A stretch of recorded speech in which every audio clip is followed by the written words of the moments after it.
শিক্ষার্থীদের। সবশেষ খবর জানাতে সিলেটের শাহজালাল বিজ্ঞান ও প্রযুক্তি বিশ্ববিদ্যালয় থেকে যুক্ত হচ্ছেন সন্দীপন শুভ। শুভ, শাকসুর বর্তমান পরিস্থিতি কেমন দেখছেন?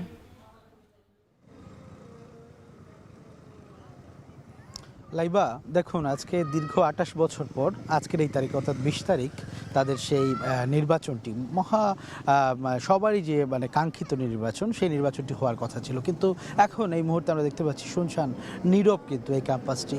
এবং এটি আসলে তাদের একটা মনোবেদনার কারণ বলতে পারেন, কারণ যেহেতু দীর্ঘ বছর তারা অপেক্ষায় ছিলেন এই নির্বাচনটি হবে, কিন্তু সেটি হয়নি। এবং গতকালকের চিত্র যদি আপনাকে আমি প্রথমে বলতে চাই, সেক্ষেত্রে সকাল থেকে কিন্তু আন্দোলনে মুখর ছিল এই ক্যাম্পাস। পরবর্তীতে কিন্তু 12:30টার দিকে প্রশাসনিক ভবনে তালা দেওয়া হয়। এর পরবর্তীতে কিন্তু ভিসি প্রভিসি রেজিস্ট্রারকে অবরুদ্ধ করে রাখা হয়।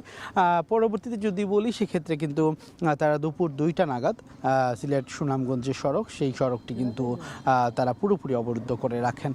যদিও বা কিছুক্ষণ পরে তারা এটি অবরুদ্ধ তুলে নেন পথচারী বা এখানে এলাকাবাসীর অনুরোধে, কিন্তু বিক্ষোভ তারা চালিয়ে যান মধ্যরাত অবধি।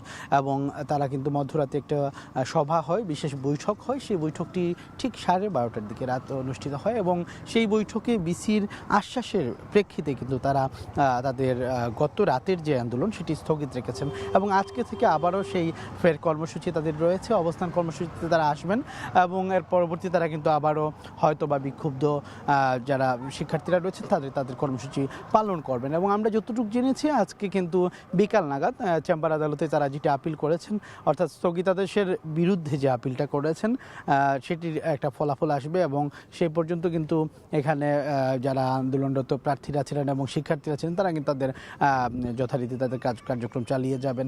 দেখুন, আমরা এখানে দেখাতে পাচ্ছি যে খুব সুন্দরভাবে কিন্তু কেন্দ্র অনুযায়ী ভোটার বিন্যাস সহ ফেস্টুন বিভিন্ন কিছুই ছিল কিন্তু এই ক্যাম্পাসকে কেন্দ্র করে, এই নির্বাচনকে কেন্দ্র করে। কিন্তু কোনো কিছুই আমরা দেখতে পাইনি যে শিক্ষার্থীদের তাদের যে মনোপুত হওয়ার যে বিষয়টা ছিল, অর্থাৎ নির্বাচনটি হলে তারা যে উৎসবমুখর পরিবেশ পেতেন, সেই পরিবেশই তারা এখনও পাননি।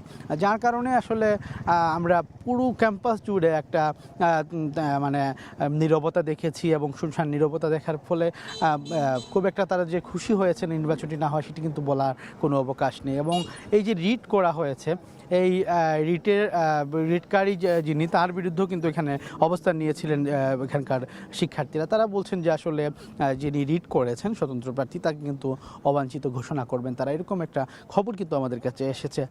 সব কিছু মিলিয়ে বলা চলে যে আসলে খুব একটা যে সুন্দর সময় তারা কাটাচ্ছেন এখানকার সাধারণ শিক্ষার্থীরা, সেটা কিন্তু বলা যায় না। তারা কিন্তু আসলে অনেকটা কষ্ট পেয়েছেন। দীর্ঘ 28 বছর পরে আজকে নির্বাচনটি হওয়ার কথা ছিল, সেটি না হওয়া শিক্ষার্থীরা আসলে এটা তাদের জন্য একটা বড় মনোবেদনার কারণ বলা যায়।